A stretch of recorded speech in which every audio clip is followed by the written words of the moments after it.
Hi all welcome back to my YouTube channel. ಎಲ್ಲರೂ ಹೇಗಿದ್ದೀರಾ, ಚೆನ್ನಾಗಿದ್ದೀರಾ ಅಂತ ಭಾವಿಸ್ತೀನಿ. ಸೊ ನಾನು ಚೆನ್ನಾಗಿದ್ದೀನಿ. ಇವತ್ತು ಎಷ್ಟೋ ದಿನ ಆದಮೇಲೆ ಡೈಲಿ ಬ್ಲಾಗ್ ಮಾಡೋಣ ಅಂತ ಹೇಳಿ ಮಾಡ್ತಿದ್ದೀನಿ. ಇಷ್ಟು ದಿನ ಮಾಡೋಕ್ಕಾಗಿರಲಿಲ್ಲ. ಎಷ್ಟೋ ಟ್ರೈ ಮಾಡ್ತಿದ್ದೆ, ವಿಡಿಯೋ ಮಾಡಬೇಕು, ಯೂಟ್ಯೂಬಿಗೆ ಅಪ್ಲೋಡ್ ಮಾಡಬೇಕಂತ ಹೇಳಿ. ಸೊ ನನಗೇನೋ ಮನಸ್ಸೇ ಬರ್ತಿರಲಿಲ್ಲ ವಿಡಿಯೋ ಮಾಡೋಕ್ಕೆ. ಸೊ ಇವತ್ತಾದರೂ ಮಾಡೋಣ ಅಂತ ಹೇಳಿ ಎಷ್ಟೋ ದಿನ ಆದಮೇಲೆ ಟೇಕ್ ತಗೊಂಡು ಸೊ ಇವತ್ತು ವಿಡಿಯೋ ಮಾಡೋಣ ಅಂತ ಹೇಳಿ ಮಾಡ್ತಿದ್ದೀನಿ. ಈ ವಿಡಿಯೋ ಇಷ್ಟ ಆದರೆ ಲೈಕ್ ಮಾಡಿ, ಶೇರ್ ಮಾಡಿ, ಕಮೆಂಟ್ ಮಾಡಿ, ಸಬ್ಸ್ಕ್ರೈಬ್ ಮಾಡಿ. Let's get move.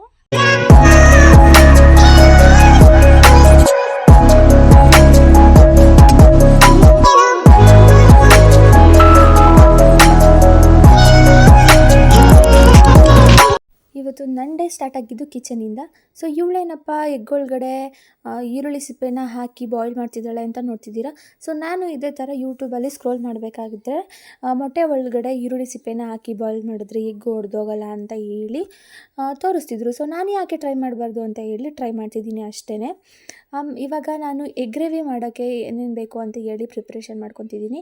ಮೊದಲಿಗೆ ಈರುಳ್ಳಿ, ಟೊಮೊಟೊ, ಮೆಣಸಿಕಾಯಿ ಎಲ್ಲನೂ ಚೆನ್ನಾಗಿ ಸಣ್ಣ ಸಣ್ಣದಾಗಿ ಚಾಪ್ ಮಾಡ್ಕೊಳ್ಳಿ.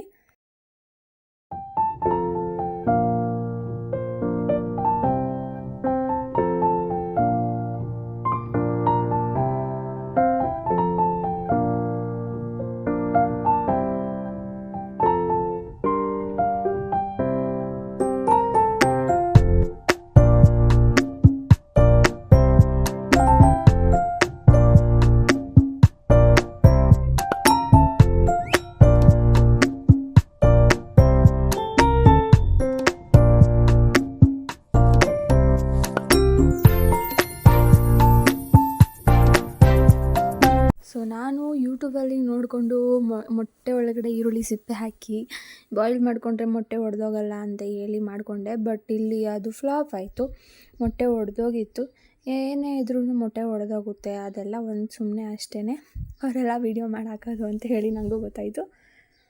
ಸೊ ಎಲ್ಲರೂ ಮಾಡ್ತಿದ್ರಲ್ಲ, ಸೊ ನಾನು ಮಾಡೋಣ ಅಂತ ಹೇಳಿ ಈ ಥರ ಮಾಡಿದೆ. But flap. ನೋಡ್ತಿದ್ದೀರಲ್ಲ ನೀವೇ ಮೊಟ್ಟೆ ಯಾವ ಥರ ಒಡೆದೋಗಿದೆ ಅಂತ ಹೇಳಿ. ಸೊ ಮೊಟ್ಟೆ ಎಲ್ಲ ಬಿಡಿಸ್ಕೊಂಡಿದ್ದ ನಂತರ ಈ ಥರ ಚಾಕುದಿಂದ ಸ್ವಲ್ಪ ಸ್ಕ್ರ್ಯಾಚ್ ಮಾಡ್ಕೋಬೇಕು. ಇಲ್ಲಿ ಒಂದು ಬಾಣಲಿನಲ್ಲಿ ಎಣ್ಣೆ ಕಾಯಕ್ಕೆ ಇಟ್ಕೊಂಡಿದ್ದೀನಿ. ಎಣ್ಣೆ ಕಾಯ್ದಿದ ನಂತರ ಅದಕ್ಕೆ ಒಂದು ಅರ್ಧ ಸ್ಪೂನ್ ಅರಿಶಿನ ಹಾಕ್ಕೊಂಡು ಆವಾಗಲೇ ಮೊಟ್ಟೆನೆಲ್ಲನೂ ಬಿಡಿಸ್ಕೊಂಡು ಕಟ್ ಮಾಡ್ಕೊಂಡಿದ್ವಲ್ಲ ಅದನ್ನು ಸ್ವಲ್ಪ ರೋಸ್ಟ್ ಮಾಡ್ಕೋಬೇಕು. ಕಲರ್ ಸ್ವಲ್ಪ ಚೇಂಜ್ ಆಗೋವರೆಗೂ ನಿಧಾನಕ್ಕೆ ಫ್ರೈ ಮಾಡ್ಕೊಬೇಕು, ಇಲ್ಲಾಂದರೆ ಮೊಟ್ಟೆ ಒಡೆದೋಗ್ಬಿಡುತ್ತೆ. ಸೊ ನಿಧಾನಕ್ಕೆ ಆ ಕಡೆ ಈ ಕಡೆ ಎಲ್ಲ ಮಡ್ಚ್ಕೊಂಡು ನೀಟಾಗಿ ಬೇಯಿಸ್ಕೊಳ್ಳಿ. ಇಷ್ಟು ಕಲರ್ ಚೇಂಜ್ ಆದರೆ ಸಾಕು. ಕಲರ್ ಚೇಂಜ್ ಆದಮೇಲೆ ತೆಗೆದ್ಬಿಡಿ. ಅದೇ ಬಾಣಲಿಗೆ ನಾನು ಇವಾಗ ಕಟ್ ಮಾಡಿರೋಂತಹ ಒಂದು 5 ಈರುಳ್ಳಿ, ಸಣ್ಣ ಸೈಜ್ ಅಂದರೆ ನಮ್ಮ ಮನೇಲಿ ಮೀಡಿಯಮ್ ಸೈಜ್ ಈರುಳ್ಳಿ ಇದ್ರಿಂದ ನಾನು ಮೀಡಿಯಮ್ ಸೈಜ್ ಈರುಳ್ಳಿನ 4 ಹಾಕ್ಕೊಂಡಿದ್ದೀನಿ. ದಪ್ಪ ಈರುಳ್ಳಿ ಆದರೆ 2 ಹಾಕ್ಕೊಳ್ಳಿ ಸಾಕು. ಈರುಳ್ಳಿ ಎಲ್ಲ ಗೋಲ್ಡನ್ ಬ್ರೌನ್ ಆಗೋವರೆಗೂ ಫ್ರೈ ಮಾಡ್ಕೊಳ್ಳಿ. ಫ್ರೈ ಮಾಡ್ಕೊಂಡಿದ್ದ ನಂತರ ಟೊಮೊಟೊ ಹಾಕ್ಕೊಳ್ಳಿ. 2 ಟೊಮೊಟೊ ಹಾಕ್ಕೊಂಡಿದ್ದೀನಿ. ಮತ್ತು ರುಬ್ಬಿಟ್ಟಿರುವಂತಹ ಶುಂಠಿ ಬೆಳ್ಳುಳ್ಳಿ ಪೇಸ್ಟನ್ನ ಹಾಕ್ಕೊತಿದ್ದೀನಿ. ಹಾಕ್ಕೊಂಡು ಚೆನ್ನಾಗಿ ಶುಂಠಿ ಬೆಳ್ಳುಳ್ಳಿ ಪೇಸ್ಟ್ದು ಹಸಿ ವಾಸನೆ ಹೋಗೋವರೆಗೂ ಚೆನ್ನಾಗಿ ಬೇಯಿಸ್ಕೊಳ್ಳಿ. ಅದಕ್ಕೆ 1 ಸ್ಪೂನ್ ಧನಿಯಾ ಪುಡಿ, 1 ಸ್ಪೂನ್ ಗರಂ ಮಸಾಲ, 2 ಸ್ಪೂನ್ ಆಗೋಷ್ಟು ಅಚ್ಕಾರ ಪುಡಿನ ಹಾಕ್ಕೊಳ್ಳಿ. ಹಾಕ್ಕೊಂಡು ಚೆನ್ನಾಗಿ ಮಿಕ್ಸ್ ಮಾಡ್ಕೊಳ್ಳಿ. ರುಚಿಗೆ ತಕ್ಕಷ್ಟು ಉಪ್ಪು ಹಾಕ್ಕೊಳ್ಳಿ. ಮತ್ತು ಇಲ್ಲಿ ಹುಣ್ಸೆಹಣ್ಣು ರಸನ ಆವಾಗಲೇ ನೆನೆಸಿಟ್ಟಿದ್ರು, ಆ ಹುಣ್ಸೆಹಣ್ಣು ರಸನ ಹಾಕ್ಕೊತಿದ್ದೀನಿ. ಮತ್ತು ಉಪ್ಪು ಸರಿಯಾಗಿದೆಯೋ ಇಲ್ವೋ ಅಂತ ಈ ಕನ್ಸಿಸ್ಟೆನ್ಸಿಯಲ್ಲೇ ಚೆಕ್ ಮಾಡಿಕೊಂಡು ಉಪ್ಪು ಹಾಕ್ಕೊಳ್ಳಿ. ಸೊ ಗ್ರೇವಿ ಎಲ್ಲ ಚೆನ್ನಾಗಿ ಒಂದು ಕನ್ಸಿಸ್ಟೆನ್ಸಿಯಲ್ಲಿ ಬಂದಿದ್ದೆ ಅಂದಿದ ನಂತರ ಆವಾಗಲೇ ಕಟ್ ಮಾಡ್ಕೊಂಡಿದ್ದಂತಹ ಮೊಟ್ಟೆನ ಹಾಕ್ಕೊಂಡು ಚೆನ್ನಾಗಿ ಬೇಯಿಸ್ಕೊಳ್ಳಿ. ತುಂಬ ಎಲ್ಲ ತಿರ್ಗ್ಸೋಕ್ಕೆಲ್ಲ ಹೋಗಬೇಡಿ.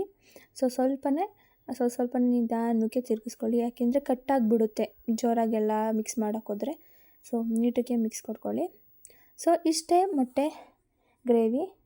ಸೊ ನೀವು ಒಂದ್ಸಲ ಟ್ರೈ ಮಾಡಿ, ತುಂಬ ರುಚಿಯಾಗಿ ಬಂದಿರುತ್ತೆ. ಎಷ್ಟು ಈಸಿಯಾಗಿ ಮಾಡಿದ್ವಿ ಅಲ್ವಾ? ಸೊ ಕಮೆಂಟ್ ಮೂಲಕ ತಿಳಿಸಿ, ನೀವು ಒಂದ್ಸಲ ಮನೇಲಿ ಟ್ರೈ ಮಾಡಿ ಹೇಗಿತ್ತು ಅಂತ ಹೇಳಿ. ಸೊ ಎಲ್ರಿಗೂ ರೊಟ್ಟಿ ಮಾಡೋದು ಹೇಗೆ ಅಂತ ಗೊತ್ತಿರುತ್ತೆ, ಬಟ್ ನಾನು ಫಸ್ಟ್ ಟೈಮ್ ರೊಟ್ಟಿ ಮಾಡ್ತಿರೋದು. ನನಗೆ ರೊಟ್ಟಿ ಮಾಡೋಕ್ಕೆ ಬರಲ್ಲ. ಅಮ್ಮ ನಮಗೆ ಹಾಕ್ಕೊಟ್ಟಿದ್ರು ಡ್ಯಾಡಿ ಬಂದಾಗ. ಡ್ಯಾಡಿಗೋಸ್ಕರ ನಾನು ಮಾಡೋಣ ರೊಟ್ಟಿನ ಅಂತ ಹೇಳಿ ಮಾಡ್ತಿರೋದು. ಸೊ ನನಗೆ ರೊಟ್ಟಿ ಎಲ್ಲ ತೊಟ್ಟಕ್ಕಷ್ಟು ಚೆನ್ನಾಗೆಲ್ಲ ಬರಲ್ಲ, ಬೈಕೊಂಬಿಡಿ. ವಿಡಿಯೋ ನೋಡಿಬಿಟ್ಟು ಏನು ಈ ಥರ ರೊಟ್ಟಿ ಮಾಡ್ತಿದ್ಯಾ ಅಂತ ಎಲ್ಲ ಹೇಳಿ. ಸೊ ನಂಗೆ ಯಾವ ಥರ ಬರುತ್ತೆ ನಾನು ಆ ಥರ ಮಾಡ್ತಿದ್ದೀನಿ.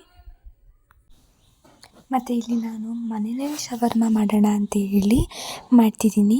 ಮೊದಲಿಗೆ ಒಂದು ಮಿಕ್ಸಿಂಗ್ ಬೌಲ್ ಇಟ್ಕೊಂಡು ಅದಕ್ಕೆ ಒಂದು 5 ಸ್ಪೂನ್ ಆಗೋಷ್ಟು ಮೊಸರನ್ನ ಹಾಕ್ಕೊಂಡು ಗರಂ ಮಸಾಲ ಮತ್ತು ಚಿಕನ್ ಮಸಾಲ, ಕೊರಿಯಂಡರ್ ಪೌಡರು, ಅಚ್ಕಾರದ ಪುಡಿ ಹಾಕ್ಕೊಂಡು ಒಂದು ಅರ್ಧ ಹೋಳು ನಿಂಬೆಹಣ್ಣು ಹಾಕ್ಕೊಂಡು ಒಂದು 5 ಟೇಬಲ್ ಸ್ಪೂನ್ ಆಫು ಕುಕ್ಕಿಂಗ್ ಆಯಿಲ್ನ ಹಾಕ್ಕೊಂಡು ಚೆನ್ನಾಗಿ ಮಿಕ್ಸ್ ಮಾಡ್ಕೊತಿದ್ದೀನಿ. ಮಿಕ್ಸ್ ಮಾಡಿದ ನಂತರ ರುಚಿಗೆ ತಕ್ಕಷ್ಟು ಉಪ್ಪು, ಸ್ವಲ್ಪ ಖಾರ ಕಮ್ಮಿ ಆಗಿತ್ತು ಅಂತ ಹೇಳ್ಬಿಟ್ಟು ಸ್ವಲ್ಪ ಚಿಲ್ಲಿ ಪೌಡರ್ನ ಆ್ಯಡ್ ಮಾಡ್ಕೊತಿದ್ದೀನಿ, ಒಂದು 2 ಟೇಬಲ್ ಸ್ಪೂನ್ ಆಫ್. ಮತ್ತು ಖಾರನ ನೋಡಿ ಇನ್ನೂ ಹಾಕೊಬೋದು.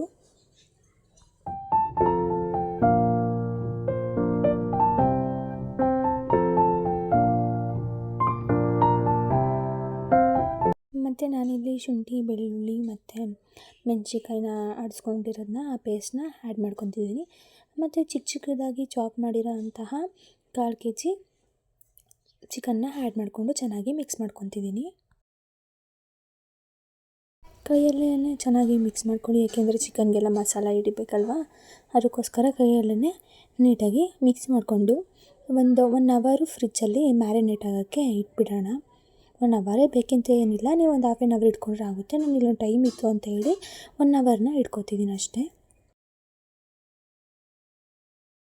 ಮತ್ತು ನಾನು ಈ ಕಡೆ ಸೈಡು ಒಂದು ಪ್ಯಾನ್ ಇಟ್ಕೊಂಡು ಅದಕ್ಕೆ ಒಂದು 4 ಟೇಬಲ್ ಸ್ಪೂನ್ ಆಫ್ ಆಯಿಲ್ ಹಾಕ್ಕೊಂಡು ಚಿಕ್ಕದಾಗಿ ಚಾಪ್ ಮಾಡಿರೋಂತಹ ಕ್ಯಾಪ್ಸಿಕಮ್ಮು ಮತ್ತು ಕ್ಯಾಬೇಜು ಹಾಕ್ಕೊಂಡು ರೋಸ್ಟ್ ಮಾಡ್ಕೊತಿದ್ದೀನಿ. ಸ್ವಲ್ಪ ಕಲರ್ ಚೇಂಜ್ ಆದರೆ ಸಾಕು, ಜಾಸ್ತಿ ಆಗುತ್ತೆ ಏನು ಬೇಡ. ಲೋ ಫ್ಲೇಮಲ್ಲೇ ಇಟ್ಕೊಂಡು ಸ್ವಲ್ಪ ರೋಸ್ಟ್ ಮಾಡ್ಕೊಳ್ಳೋಣ, ಏಕೆಂದರೆ ಇದು ಸ್ವಲ್ಪ ಹಸಿಯಾಗಿದ್ರೇ ಚೆನ್ನಾಗಿರುತ್ತೆ. ತುಂಬ ಫ್ರೈ ಮಾಡಿಕೊಂಡ್ರೆ ಅಷ್ಟು ಚೆನ್ನಾಗಿರಲ್ಲ. ಇದಕ್ಕೂ ಸ್ವಲ್ಪ ನೋಡಿಕೊಂಡು ರುಚಿಗೆ ತಕ್ಕಷ್ಟು ಸ್ವಲ್ಪ ಉಪ್ಪು ಹಾಕ್ಕೊಳ್ಳಿ, ಏಕೆಂದರೆ ಆವಾಗಲೇ ಚಿಕನ್ಗೆ ಉಪ್ಪು ಹಾಕ್ಕೊಂಡಿದ್ವಲ್ವ, ಸೊ ಅದಕ್ಕೋಸ್ಕರ ನೋಡಿಕೊಂಡು ಉಪ್ಪು ಹಾಕ್ಕೊಳ್ಳಿ. ಇಷ್ಟು ರೋಸ್ಟ್ ಆದರೆ ಸಾಕು. ಇದನ್ನು ಒಂದು ಸೈಡಿಗೆ ಎತ್ತಿಟ್ಕೊಬಿಡೋಣ. ಅದೇ ಪ್ಯಾನಿಗೆ ಒಂದು 2 ಟೇಬಲ್ ಸ್ಪೂನ್ ಆಫ್ ಆಯಿಲ್ ಹಾಕ್ಕೊಂಡು ಆವಾಗಲೇ ಮ್ಯಾರಿನೇಟ್ ಮಾಡಿದ್ವಲ್ಲ ಆ ಚಿಕನ್ನ ಹಾಕ್ಕೊಂಡು ಸ್ವಲ್ಪ ರೋಸ್ಟ್ ಮಾಡ್ಕೊಬೇಕು. ಆ ಹಸಿ ವಾಸನೆ, ಮಸಾಲೆ ಎಲ್ಲ ಹಾಕಿದ್ವಲ್ಲ ಆ ಹಸಿ ವಾಸನೆ ಹೋಗೋವರೆಗೂ ಚೆನ್ನಾಗಿ ಇದು ತವೆ ಮೇಲೇ ಬೇಯಿಸ್ಕೋಬೇಕು. ಆದಷ್ಟು ಚೆನ್ನಾಗಿ ಬೇಯಿಸ್ಕೊಳ್ಳಿ. ಆ ನೀರು ಬಿಟ್ಕೊಂಡಿದ್ದೀರ ನೋಡಿ ಮೊಸರುದು, ಸೊ ಆ ನೀರಂಶ ಎಲ್ಲ ಹೋಗಬೇಕು, ಡ್ರೈ ಆಗಬೇಕು. ಅಲ್ಲಿವರೆಗೂ ಚೆನ್ನಾಗಿ ಈ ಕಡೆ 1 table spoon of chilli flakes ಹಾಕ್ಕೊಂಡು ಅದಕ್ಕೆ ಮಯೋನೈಸ್ ಸಿಗುತ್ತಲ್ಲ ಆ ಮಯೋನೈಸ್ನ ಒಂದು 6 ಟೇಬಲ್ ಸ್ಪೂನ್ ಆಫ್ ಹಾಕ್ಕೊಂಡು ಚೆನ್ನಾಗಿ ಬೀಟ್ ಮಾಡ್ಕೊತಿದ್ದೀನಿ. ಆವಾಗಲೇ ಫ್ರೈ ಮಾಡಿ ಇಟ್ಕೊಂಡಿದ್ವಲ್ಲ ಕ್ಯಾಪ್ಸಿಕಮ್ ಮತ್ತು ಕ್ಯಾಬೇಜು, ಅದಕ್ಕೆ ಒಂದು 2 ಟೇಬಲ್ ಸ್ಪೂನ್ ಆಫು ಮೊಸರನ್ನ ಆ್ಯಡ್ ಮಾಡಿಕೊಂಡು ನೀಟಾಗಿ ಮಿಕ್ಸ್ ಮಾಡ್ಕೊತಿದ್ದೀನಿ. ಮತ್ತು ಈ ಕಡೆ ಸೈಡು ಇನ್ನೊಂದು ಪ್ಯಾನ್ ಇಟ್ಕೊಂಡು ಅದಕ್ಕೆ 1 ಟೇಬಲ್ ಸ್ಪೂನ್ ಆಫ್ ಆಯಿಲ್ ಹಾಕ್ಕೊಂಡು ಕಲಿಸ್ಕೊಂಡು ಇಟ್ಕೊಂಡಿದ್ದು, ಅದನ್ನು ಚಪಾತಿ ರೀತಿ ಮಾಮೂಲಿ ಚಪಾತಿ ಯಾವ ಥರ ಒತ್ತುತ್ತೀರೋ ಅದೇ ಥರ ಒತ್ತಬೇಕು, ಬಟ್ ಸ್ವಲ್ಪ ತೆಳುವಾಗಿ ಒತ್ಕೋಬೇಕು. 2 ಕಡೆ ಸೈಡೂ ಕೂಡ ಆಯಿಲ್ ಹಾಕ್ಕೊಂಡು ಚೆನ್ನಾಗಿ ಚಪಾತಿನ ಬೇಯಿಸ್ಕೊಬೇಕು. ಗೋಲ್ಡನ್ ಬ್ರೌನ್ ಆದರೆ ಸಾಕು, ತುಂಬ ಬೇಯಿಸ್ಕೊಳ್ಳೋಕೆ ಹೋಗುತ್ತೆ ಏನು ಬೇಡ.